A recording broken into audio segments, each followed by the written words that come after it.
या ठेकेदार बोलते थे, जमींदार बोलते थे, बड़े जमींदार। जी हाँ। लेकिन ये कहा जाता है चौधरी साहब के बारे में, चौधरी साहब के जो 7 गांव थे उन्होंने कभी किसी को तंग नहीं किया, लोगों के साथ उनका एक बहुत अच्छा रिलेशन था। रिलेशन तो सबके साथ अच्छे हाँ, थे। बहुत दयालु थे। जी हाँ। और एक किस्सा ये भी सुना जाता है कि जो आपकी दादी जी थी, तो वो आपके घर पर कोई मिलने आता था, उनको गिन्नी वगैरह देती थी। हाँ जी, वो तो मेरे सामने की बात है। अच्छा, आपने देखा? खुद देखा। अच्छा, कैसे? कैसे? कोई भी उनको मिलने आता था वो जरूर उनको एक गिन्नी देते थे, कोई भी राम राम करने आता, हाँ। मिलने आता, तो जैसे ही घर पे एक गिन्नी से स्वागत करते थे। हाँ।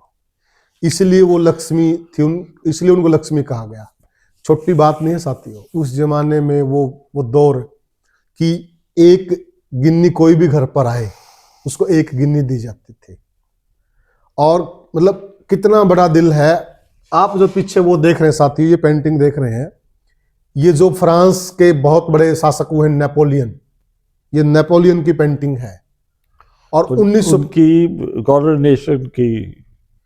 उनकी कॉरोनेशन में ये कमीशन हुई थी। और इसके लिए 1950 में फ्रांस की सरकार ने 1950 में जो चौधरी साहब के पिताजी थे प्रद्युमन चौधरी जी, उनको ऑफर किया था कि आप इसके 5 लाख रुपए ले लीजिए, 5 लाख रुपए 1950 में, और ये हमें दे दीजिए। चौधरी साहब ने मना कर दिया कि नहीं, जो हमारे पास है, जो विरासत में हमें मिला है और जो हमारे बुजुर्ग हमें दे के गए हैं, उसकी कोई कीमत नहीं हो सकती। मना कर दिया चौधरी साहब ने, हाँ। एक झटके में। कमाल है, 1950 में 5 लाख चौधरी साहब, कितनी बड़ी अमाउंट होगी। जी हाँ। तो कभी उनको ये नहीं हुआ यार मैं दे देता तो अच्छी बात है? कभी नहीं हुआ। और ये भी सुना कि बाद में भी वो फ्रांस वाले जो बिरला उनके थ्रू करते रहे कोशिश, वो कि मिल जाए। हाँ, करते थे वो तो, कोशिश करते थे। फ्रांस की सरकार बाद में ये दो है, एक मेरे ये सेट है, ये एक है, ये एक मेरे एम के ताऊ जी थे। हाँ। उनके फैमिली के पास है, जो महेंद्र चौधरी जी। हाँ। 2 का सेट है साथी हुई। एक सेट इनके पास है, एक जो चौधरी महेंद्र सिंह थे, जो दूसरे बेटे थे सज्जन कुमार के बाद, जो इनके ताऊ जी लगते थे। हाँ। तो एक उनके पास है। और आप अंदाजा लगाइए कि रॉयलनेस का आप अंदाजा लगाइए इस बात से,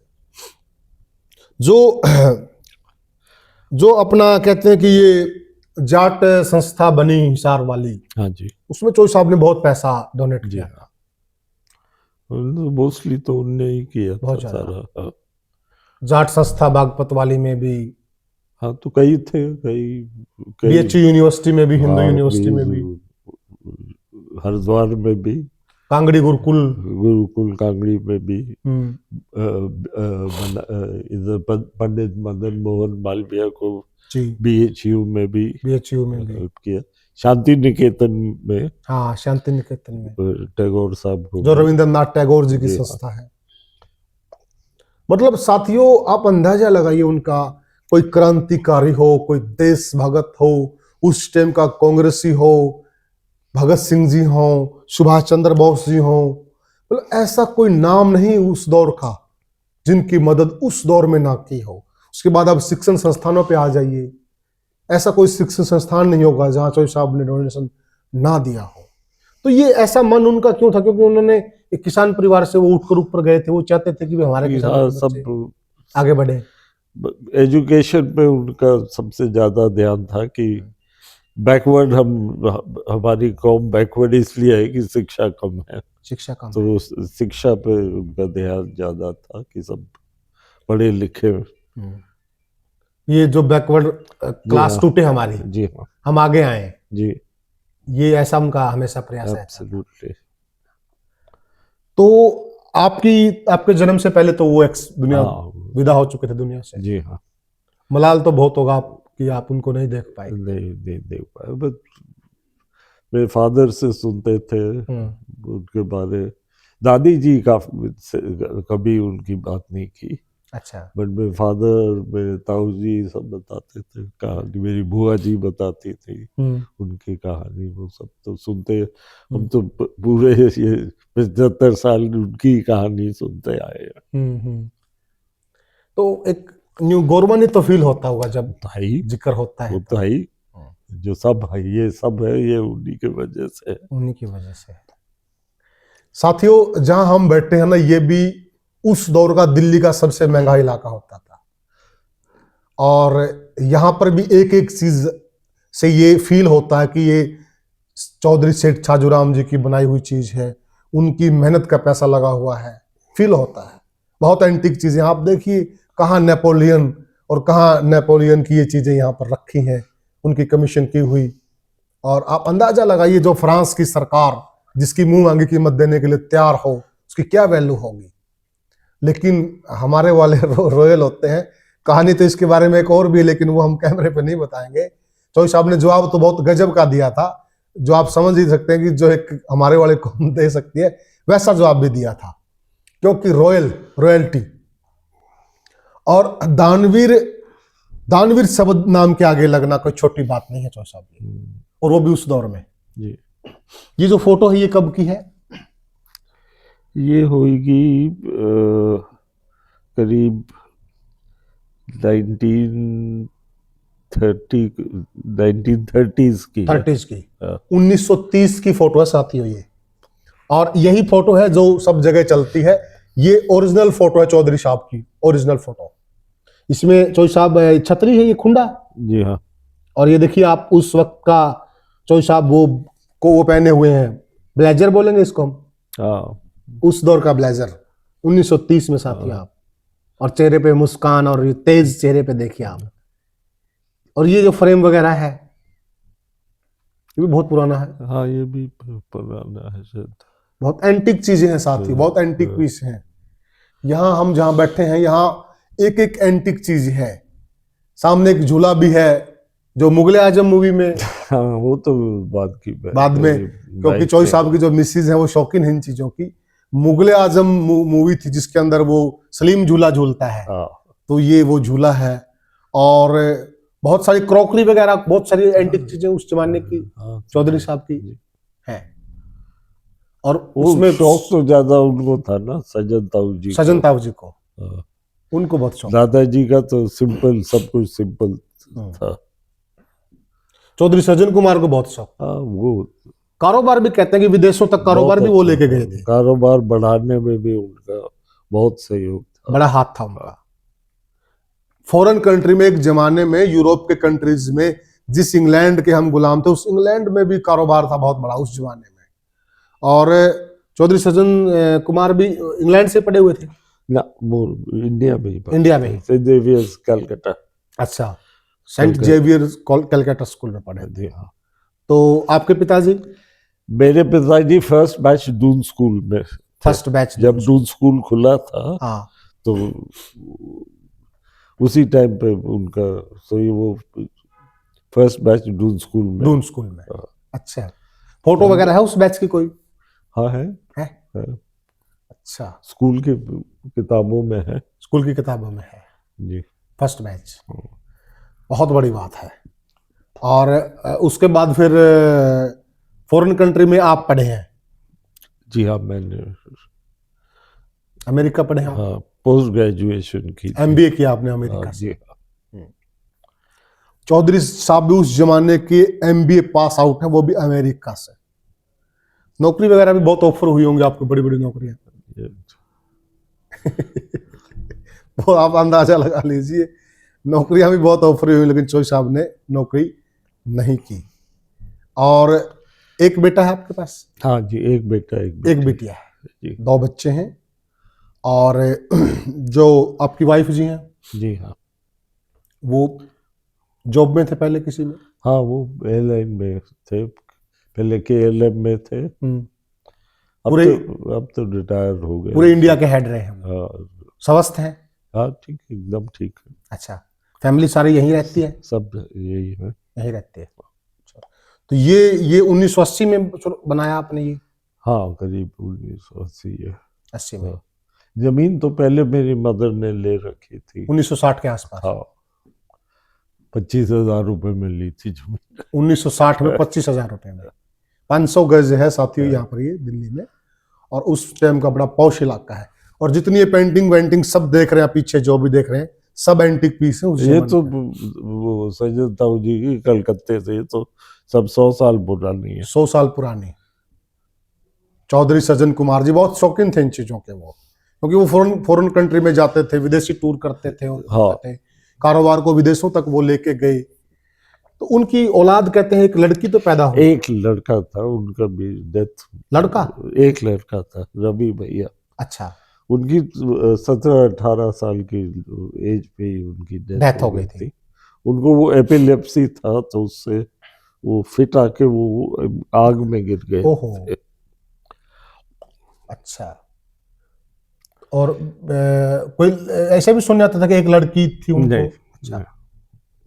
और जो चौधरी महेंद्र कुमार जी थे, उनका एक लड़का एक लड़की थी, दोनों। अच्छा। आगे पोते? वो भी दूध स्कूल में पढ़े थे मेरे साथ। अच्छा। कपिल में जो कजन भाई थे, वो मेरी एज के, मेरे से 20 दिन बड़े थे। अच्छा। वो भी एक्सपायर हो गए। अच्छा। और मेरी जो सिस्टर है, कजन सिस्टर, उनको भी कैंसर हो गया था, तो वो भी अच्छा एक्सपायर हो गया। अब मैं ही रह गया हूँ। अब बड़ों में आप ही रह गए। बुजुर्गों में पूरी फैमिली में अब चौधरी अरविंद चौधरी ही है। तो उनके बच्चे बुआ जी के भी लड़के वो डॉक्टर थे, इंग्लैंड से क्वालिफाइड, वो भी उनकी भी डेथ हो गई है। अब सब हमारे जनरेशन के अब मैं ही रह गया हूँ। जी। तो आपके पिताजी भी दून स्कूल से पढ़े और आप भी दून स्कूल से पढ़े? और मेरा बेटा भी दून स्कूल और से आपका पढ़ा बेटा भी दून स्कूल से पढ़ा। ये भी एक रिकॉर्ड की बात है साथियों। और सब भी मेरे एमके साहब के एमके साहब जो चौधरी महेंद्र ताऊ जी थे, हाँ। वो तो जब वो स्कूल में गए थे तो अब तो दून स्कूल था, खुला नहीं था। अच्छा। तो वो तो सेंट जेवियर्स में ही गए थे। बट उनके बेटे जो मेरे एज के थे, क्या नाम था उनका? कपिल चौधरी। कपिल चौधरी। हाँ। अच्छा। उनका भी 7-8 साल पहले उनकी डेथ हुई है। अच्छा। कपिल चौधरी के कितने बेटे हैं? उनका एक बेटा, उनकी भी डेथ हो गई है। अच्छा। पोते? तो पोते नहीं है। बेटिया के आगे बच्चे हैं? एक पोती थी जो चौधरी महेंद्र कुमार। पीके। हाँ, उनके हाँ। उनकी भी एक लड़का है। एक लड़का है। बिटिया का एक लड़का है। वो टी गार्डन्स में है। अच्छा। असम में। जी हाँ। अच्छा, वहाँ पे कारोबार है? नहीं, वो अपने टी गार्डन्स में काम करते हैं। Tea garden. और जो कलकत्ता में जो अपनी कोठियां वगैरह थी, अब वो अब तो नहीं है। नहीं है। अब कलकत्ता में चौधरी साहब की कोई प्रॉपर्टी नहीं। अच्छा। तो फिर लास्ट जो प्रॉपर्टी थी वो सेल आउट कब हुई? लास्ट सेल आउट हुआ होगा 10-12 साल पहले। 10-12 साल पहले। अच्छा। तो जो ज्यादा बड़ा हिस्सा था वो चौधरी सज्जन कुमार के टाइम पे सेल आउट हुआ या बाद में हुआ? तो कलकत्ता का कारोबार का, कलकत्ता का ज्यादा उनके उसी टाइम पे मोस्टली, बट वो उनका इतना ज्यादा था तो अब वो ज्यादा क्या हाँ, वो जो 22-23 कोठी थी वो तो पहले उनके टाइम पे ही, चौधरी सज्जन कुमार के टाइम पे। हाँ, दो कोठी रखी थी। अच्छा। एक एमके साहब ने, एक मेरे फादर, एक आपके फादर साहब ने। लास्ट में 2 कोठियां कोठी रखी थी। अच्छा। और वो फिर बाद में दोनों सेल आउट हो गए, क्योंकि वहाँ कोई रहने तो अब कोई रहने वाला ही नहीं है, तो क्या बिल्कुल। अब कलकत्ते में कुछ कलकत्ता वो कलकत्ता नहीं रहा है। हमारे लिए तो लगाव तो है कलकत्ते का, बट जो डेवलपमेंट और ये आपके हिसार की कीमत और कलकत्ते की कीमत अब बराबर हो रही है। सही बात है।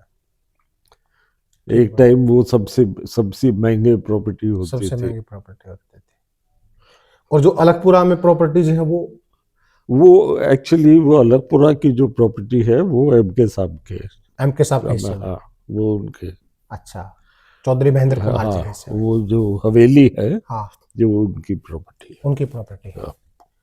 और वो जब मेरे फादर और उनका बंटवारा हुआ था तो उनके हिस्से में। शेखपुरा में मेरे फादर के यहाँ और अलगपुरा की हवेली ताऊ जी के। ताऊ जी के। और शेखपुरा वाली प्रॉपर्टी आपकी है? जी हाँ। उसके चारों तरफ जो लैंड वैंड है वो हाँ, सारी आपकी है, वो- आपके हिस्से में है वो। जी हाँ। जी। बेटे का क्या नाम है? अनिरुद्ध। अनिरुद्ध चौधरी। ओके। वो जॉब करते हैं कोई? जी हाँ। जी। उनका इंटरेस्ट जो गांव की प्रॉपर्टीज वगैरह हैं, जो चौधरी साहब की विरासत है? अब अभी तक तो ज्यादा अपने जॉब पे ही ध्यान है। अब देखो कब आएगा वो, इस तरफ का ध्यान देखते हैं। आपका इंटरेस्ट है? मेरी बेटी का इंटरेस्ट कुछ मेघना चौधरी का, हाँ, जो कि अभी जरा सा अभी वो जाट कॉलेज में साथियों, जाट शिक्षण संस्थान में जो प्रोग्राम था, अभी चौधरी साहब की जयंती है। कितने तारीख की थी? 26 की? 28 28 की। हाँ। 28 नवंबर को चौधरी साहब की जयंती का प्रोग्राम मनाया गया था और वहां पर वो गए थे। और ये 160वीं जयंती थी। 160 160वीं। जी हाँ। तो उनका इंटरेस्ट है और वो कार्यक्रम में गए थे, वो अब आगे भी भाग लेंगे उन्होंने कहा है। और हम भी चाहते हैं और आप दर्शक सब लोग भी चाहते हैं कि इस परिवार का जो भी इंटरेस्ट है वो यूं का यूं बना रहे। और शेखपुरा हाउस को बहुत लोग देखना चाहते हैं चौधरी साहब। हाँ, अभी बहुत तो यूनिक चीज है। हाँ, अभी तो उसको मेंटेन करने के लिए वो बना रखा है हेरिटेज होटल। Heritage hotel. तो जब जब कभी जब ट्रैफिक कम हो तब तो दिखवा ही सकते हैं। जी जी जी। वो उनको बोल रखा है मैंने कि अगर कोई किसी को इतना लगाव है देखने का तो जरूर दिखाओ। क्योंकि मैंने तो देखा हुआ है ना, पहले आते थे हमारे बिरादरी में तो उसको मंदिर समान है। मंदिर समान है। मैंने देखा है कि जब जाते थे जूते उतारते थे। राइट। जूती उतार के फिर अंदर जाते थे। अंदर जाते थे। बिल्कुल राइट बात है, इसमें नो डाउट, कोई दो राय नहीं है इसके अंदर। तो वहाँ खेती बाड़ी फिर ठेके पे? हाँ, ठीक है। अच्छा, एक फैमिली भी वहाँ रहती है आपके उधर से? वो हाँ, दादी जी की उनको दादी जी की परिवार से वो फैमिली रहती है। हाँ, उनके भी पास में मकान है? जी हाँ। जी। अभी वहाँ आपके पास कितनी एग्रीकल्चर लैंड है? 60-70 एकड़। 60-70 एकड़ है। बिल्कुल बिल्कुल, वो भी हाँसी के साथियों, बिल्कुल बिल्कुल हाँसी के नीचे ही है। और उस जमाने में तो चौधरी साहब वहाँ बिल्कुल खेत होता हुआ, जंगल, सारा ही खेत था। सारा ही खेत था। अब तो ये हाईवे आ गया बीच में। हाँ, मेरी जमीन के बीच से आ गया है। आपकी जमीन के बीच में दोनों साइड में रह गई आपकी? आधी जमीन इस तरफ, आधी जमीन उस तरफ। उस तरफ है। मैंने तो बहुत कोशिश किया था भूपी जी को भी बोला था जब ये बन रहा था कि भाई उस तरफ एक तरफ तो करो। वो मेरे को कहते हैं तेरे जैसा बुद्धू मैंने नहीं देखा है। लोग मेरे को बोलते हैं कि हाईवे जमीन से लो कीमत बढ़ जाएगी और तू बोल रहा हटाओ। बिल्कुल ठीक बात है। और है भी ऐसा ही, आज के दौर में है भी ऐसा ही। और एक किस्सा बड़ा मशहूर है, कहते हैं कि चौधरी साहब जब जाते थे हाँसी में तो वो अपनी बग्गी होती थी, वो बग्गी उनकी दो जगह खड़ी होती थी, एक अपने भवानी खेड़ा के स्टेशन पे जब गांव में जाना होता है हवेलियों में, और एक हाँसी स्टेशन पे। कहते हैं स्किनर ने रास्ता देने से एक बार उनको मना कर दिया, उन्होंने खरीद लिया रास्ता अपना। एक स्ट्रिप था पूरा, हाँ, कॉरिडोर पूरा स्ट्रिप एक था, वो भी पता लग रहा है वो सारा कब्जा कर रखा था। साथियों कितनी बड़ी बात है, कोई आदमी रेलवे स्टेशन से लेकर अपनी कोठी तक, अपने घर तक अपना खुद का रास्ता खरीद ले। हाँ, वो है, अपने खुद के रास्ते पे जाए। वो रिकॉर्ड में है आजकल सारी चीजें, ऐसा नहीं है। और ये भी सुना है कि वहां पर लोगों ने अपने मकान बना लिए, सारा कब्जा सब कब्जा कर लिया। और उस वक्त भी कोई सेठ लोग आए थे चौधरी साहब के पास, आपके पिताजी के पास, कि आप हमें बेच दो, हम अपने आप खाली करवाएंगे। और आप तो अभी भी आते, मेरे पास भी आते हैं। आपके पिताजी ने मना कर दिया कि नहीं, गरीबों के मकान है तो हम नहीं उसको गिराएंगे। ये भी बहुत बड़ी पता बात नहीं है। गरीबों के है कि अब किसके हैं? हाँ बट जी, कब्जा तो कर रखा है, कब्जा कर रखा है। पूरा कॉरिडोर था वो, पूरा पूरा कॉरिडोर। स्टेशन से शेखपुरा हाउस तक। शेखपुरा कोठी तक। हाँ, आप अंदाजा लगाइए, मतलब कितने रिच ख्यालों के इंसान थे सेठ चौधरी छाजूराम से। छोटी बात नहीं है। आज एक भीड़ा सा रास्ता, पूरी सड़क ही खरीद ली, और वो भी उस सिकंदर से, उस अंग्रेज से, जिन अंग्रेजों की हुकूमत थी हमारे ऊपर। क्या कितने किस्से सुनाए साथियों, बहुत सारे किस्से हैं चौधरी अब साहब आपके व्यूअर बोर हो जाएंगे। एक और है चौधरी साहब, मतलब ये भी खास बात, आजकल की युवा पीढ़ी चौधरी साहब को भगवान की तरह मानती है। ये बात बोर नहीं होते, उनके बारे में जानना चाहते, उत्सुकता है। लोग यूं है कि देखना चाहते हैं, कि चीज से प्यार करते हैं लोग। बस 10 मिनट से ज्यादा कोई नहीं देखता आजकल। इसके पार्ट बनाएंगे, हाँ, इसके कई सारे टुकड़े डालेंगे, चलो। और बहुत सारी साथियों बातें हैं, और बहुत सारी चीजें हैं। और एक ये भी कहते हैं कि जब पहला चुनाव लड़ा तो चौधरी लाजपत राय सिसाईवाड़े के सामने चौधरी सज्जन सिंह कुमार दोनों हाँ, आमने सामने लड़े थे, हाँ, और चौधरी साहब जीते थे। जीते थे। उनको इस पे बड़ा दुख था कि मैंने उनको हरा दिया। हरा दिया, जो मित्र उसमें थे, हाँ, जो कि आपस में मित्र भी थे वो। हाँ, और वो फिर ले गए छोटू राम जी को, उनको कि उनके घर जाके चाय पिएंगे। चाय पिएंगे। देखिए आप राजनीति की आप नैतिकता देखिए। आप चुनाव आमने सामने लड़ रहे हैं, हाँ, चौधरी लाजपत राय सिसाईवाड़े हार गए, फिर वो छोटू राम जी को साथ लेकर कि भाई मलाल हो गया, उनके घर चलते चाय पी के आएंगे। हाँ, ये कौन से 1926 वाले चुनाव की बात है? हाँ, वही सुना उसी में। हाँ, हाँ, इसको कहते हैं नैतिकता। रिजल्ट आने के जस बोला वहां चलते, मलाल हो गया, क्योंकि आपसे रिश्ते भी थे, प्यार था। ऐसा नहीं था आज के दौर में शत्रुता, मतलब उस वक्त यूं ही आना जाना लगा रहता था। 1932 में फिर चौधरी साहब ने चुनाव लड़ा, फिर जीत गए चौधरी सज्जन कुमार जी, हाँ, और 1987 में आपके बड़े भाई पीके चौधरी हाँ, एमएलए बने। MLA। तो ये आपका परिवार का रहा है। वो भी अब देखो, वो बीजेपी की शुरुआत उन्हीं के साथ। हाँ, और खर्चा भी बहुत किया उन्होंने बीजेपी के लिए। हाँ, प्लस ये जो अलायंस देवीलाल के साथ किया वो हाँ, उनने ही किया हाँ, था। हाँ, उन्होंने करवाया था, उसके रचयिता वही थे। हाँ, बिल्कुल सही बात पूरा है। उनने राजमाता सिंधिया से करवा गया देवीलाल जी के साथ।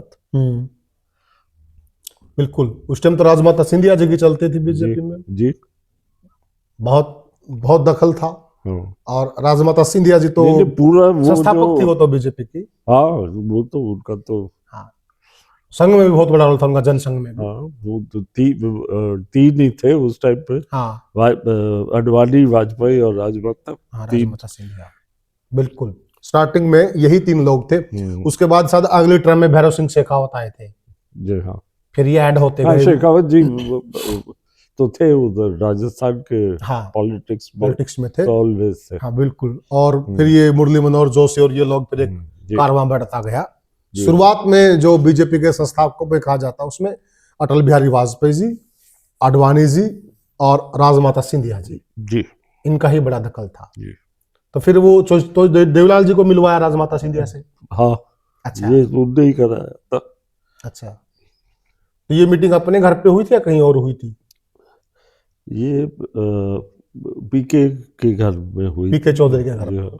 अच्छा, यहाँ दिल्ली में ग्रेटर क्लास में या फिर उधर झांसी में? सैनिक फार्म में। अच्छा, सैनिक फार्म में उनके घर पे। अच्छा, जो कहाँ पे था ये फार्म? नहीं, ये सॉरी, आप ठीक कह रहे हो, वो ग्रेटर कैलाश में। ग्रेटर क्लास में। ठीक, हाँ, हाँ, ग्रेटर कैलाश में ग्रेटर हुआ क्लास था। में, वहां पे उस मकान पर मुलाकात हुई थी। और वहां पर ये सब जो चौधरी देवीलाल जी का और बीजेपी का जो अलायंस हुआ, हाँ, तो ये उनके रचयिता कहीं न कहीं पीके चौधरी जी को उस चीज का श्रेय जाता है। हाँ। वो ये नहीं, वो चीज। टोटल श्रेय तो उनको जाता था, और फिर बाद में तो आपको भी मालूम है वो उनकी और फिर ओम प्रकाश जी की बनी नहीं। बिल्कुल। तो वो तो फिर एक चीज ये भी है कि राजनीति में चापलूसी वो आप लोगों से हाँ, हाँ फेल है हम लोग सब। बिल्कुल बिल्कुल ये रियलिटी है। चापलूसी आप भी समझते हो, ये परिवार चापलूसी कर सकता है क्या किसी की, और हो सकती है क्या चापलूसी इन लोगों से? तो ये एक बड़ा कारण था कि चापलूसी नहीं हुई। पीके चौधरी जी ने फिर वो सारी चीजें, कोई बात नहीं है, जो क्योंकि आप समझते हैं साथियों कि किस वो परिवार से, किस खानदान से वो आते हैं। तो उसके बाद एक ये भी कहा जाता है, वो उस टाइम पे 87 में देवीलाल जी महम से लड़े थे पीके हांसी से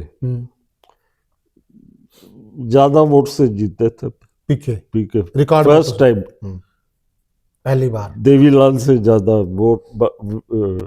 वोट मार्जिन से जीते थे। हाँ बिल्कुल, नंबर 1 इन हरियाणा। बिल्कुल बिल्कुल सबसे बड़ी जीत थी वो दादा के नाम पे थी। बिल्कुल बिल्कुल, चौधरी शेख छाजूराम लांबा के नाम पे थे, उसमें कोई दो राय नहीं। कहते भी यही थे, छाजूराम का पोता, छाजूराम का पोता। पीके चौधरी के नाम से कोई नहीं जानता था, छाजूराम का पोता है, छाजूराम का पोता है। ये देखिए शख्सियत, उस शख्सियत का पोता होने का जो गर्व होता है और जो वजूद होता है वो अलग ही होता है अपने आप में। तो पंडित सेडूमल जी थे जो उनके हेड मुनीम होते थे, तो उस परिवार से कोई आना जाना, उनकी जानकारी जानते नहीं है क्या हुआ उस परिवार का, बाद में क्या हुआ नहीं। और वो कहते कि उस मतलब सारा कारोबार, सारा सिस्टम ही उनके हाथ में होता था। बहू अकबरपुर में होते थे। अच्छा, जो वो दादाजी के सारा कुछ देखते थे, उनका पावर ऑफ अटर्नी भी थे बहू अकबरपुर में। अच्छा, अब नाम मेरे को याद नहीं आ रहा, बट और जब भी हम जाते थे तो मेरी दादी जी, जब भी हम हांसी जाते थे तो बहू में हमारा, हम रुकते जरूर थे चाय पीने को। मेन रोड पे ही उनका घर था। अच्छा, तो वो ही जो ज्यादा देखते थे दादाजी का पुराने समय में। अच्छा, सारा लेखा जोखा वो देखते थे। नाम है कुछ उनको ध्यान? अभी मेरे ध्यान में उससे उतर रहा है, बट आपको दे दूंगा नाम आप जानते हैं। और किताब में भी है वो सारा। अच्छा, वो जो मलिक साहब की किताब है, एहसन मलिक की जी, उसमें मेंशन है। अच्छा, अच्छा, उसमें नोट है वो, हाँ, जो हिस्ट्री सारी है उनकी। तो साथियों, वैसे तो बातें बहुत हैं, खत्म नहीं होंगी, और हम लगातार भगवान से दुआ करते हैं कि चौधरी साहब का स्वास्थ्य अच्छा रहे। हम आगे भी इनसे मिलते रहेंगे, बात करते रहेंगे, और आज हमें भी बहुत ही गर्व महसूस हो रहा है चौधरी साहब से मिलकर।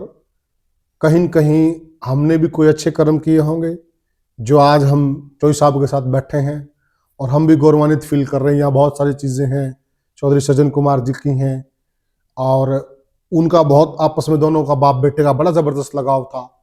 बहुत उनकी म्यूचुअल अंडरस्टैंडिंग, एक दूसरे से मेल खाती थी। दोनों ने पॉलिटिक्स भी की और कारोबार को भी बहुत ऊंचाइयों पर लेकर गए। छोटी बात नहीं है, उस दौर की बड़ी बात है। और कहीं न कहीं इस विषय पर मेरी भी बहुत बड़ी जिज्ञासा है। हम भी कोई न कोई इस विषय पे कोई बड़ी चीज़ करना चाहते हैं। तो साथियों, आप सब लोग कमेंट सेक्शन के माध्यम से अपनी राय बताएं, अपने सुझाव दें। फिर मिलेंगे किसी और वीडियो में, किसी और पॉडकास्ट में। तब तक के लिए राम राम। राम राम जी।